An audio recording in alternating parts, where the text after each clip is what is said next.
guys? Today we have a really special episode of my vlog, and this is going to be a new addition that I'm going to start doing, and it's Industry Insight, where I talk to people in the industry that have really good insight to help you do better in your career, avoid some pitfalls, and just really set yourself up for success.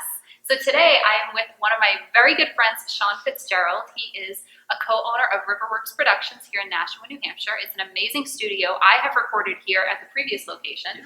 You guys are brand new to this area, and the studio is unbelievable. I will link all of the information below at the end of this video so that you can get in touch with Sean, and if you want to take a look at the studio and maybe record here one day, I will give you guys all the information at the end. But we're going to talk to Sean today about some advice he can give you on recording and what it's like to be in the studio, and some things you can avoid and some things you can do. And let's just get into the video. Sounds good. All right, awesome. A lot of artists don't know what questions to ask. They can make mistakes when they're going into the studio for the first time. I know because I have done that.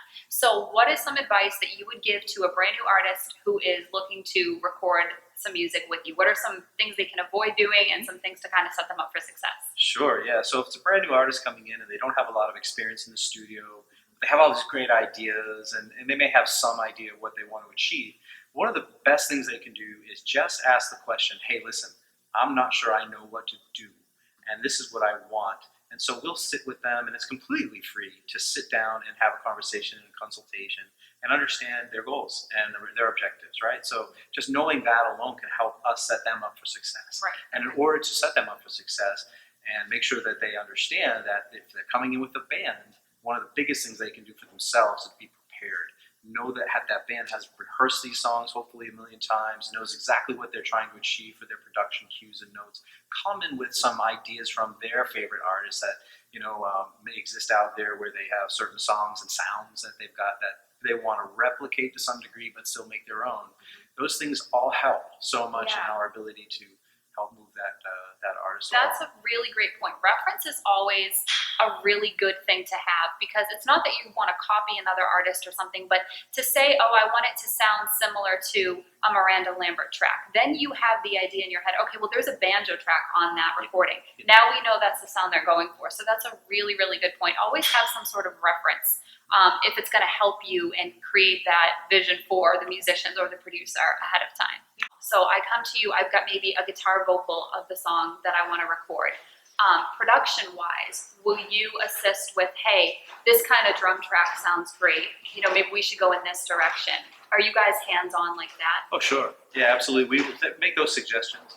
A lot of times artists have tons of input and idea. They just don't have any idea how to arrive at that. Right, yeah. Executing it is like your own special talent in itself. So, right. Okay. And so we offer production cues and notes and give them some suggestions and ideas to move it along. And sometimes they love it, Okay. and sometimes they hate it. Okay. Sometimes they just don't want that. They want what they hear in their head, and really getting that out from the artist is what we, that's a real gift, I guess. Getting that information out is what we're able to do. Is just when an artist says to me, hey, I want this specific beat, this specific sound, this specific vibe. Obviously, we can look at what they've heard in other artists and listen to that music and try to draw that and then create their own special brand of that. But a lot of times, that's the real gift. That's the real, even a struggle. It's just trying to find what that, deep inner thing that's going on in that artist. And that's okay. I mean, that's something that a lot of artists haven't developed yet. Right. So it's always going to be a learning process and a creative process to get that ball rolling. It's not something you can just go in, record, and be done with if you want it to be a quality product at the end of the day. Do you offer an hourly rate? Is it by song? Is it a different rate because of different musicians on board? What are some tips on how that is typically handled? So that is, studio rates are by appointment only, right? And so time and all that. And then the rates really do reflect whatever the need is for the artist. Mm-hmm. So it is crafted based on that. We do have blanket rates for per hour, right? So those rates range from anywhere to $60 an hour to $120, depending on what that artist needs. If they need, or they're bringing in their own people, then they're just renting the studio and needing us to help tech that session, it's $60 an hour. Okay. If they require an engineer with specific talents or needs, or a producer also, then that rate will go up. Okay. And if they require, publication or writing or scoring or anything like that, then yes, we'll hire those people, and then that rate will go up. Okay. They'll always pay us, and when we just take that money and we pay the people that we employ to do that work. Right, okay. And I know a really great option for some young artists that don't have the money to fund a full album is to go in and do a couple songs and create a small EP. Yep. This is a really affordable way to get your music recorded, get something to sell at your shows, to get something to kind of represent who you are as an artist. Do you do a lot of this kind of thing with? Sure, yeah, we do a lot of it. And a lot of times, too, we take the artist's privacy into consideration. It's really important to us, actually.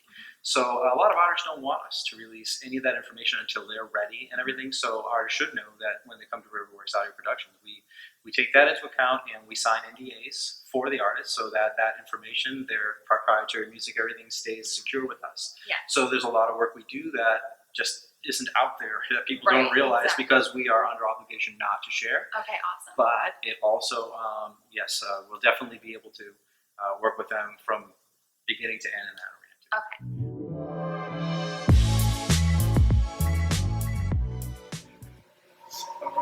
Sounds like the Wizard of Oz in here. One of the reasons I wanted to start the series on my YouTube channel is because a lot of artists don't necessarily have the ability or even have the knowledge of how to connect with other people in the industry. So I wanted to bring you guys the opportunity to connect with some of these people. And I know so many of my viewers are in the New England area.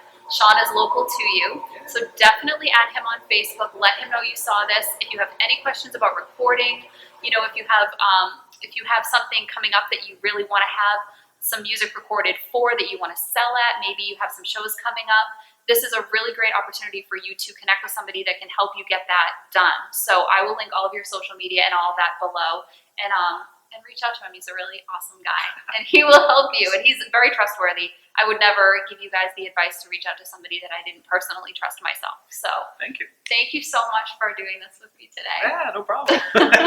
Riverworx Productions, Sean Fitzgerald, and I will talk to you guys soon. The blooper reel is going to be incredible. That's a good point. I didn't do that. Yeah, it is. All right, Okay. so I know, oh my God, that scared the crap out of me. Lumber. This is so awkward. It is. Hold on, time out. Hold on. All right.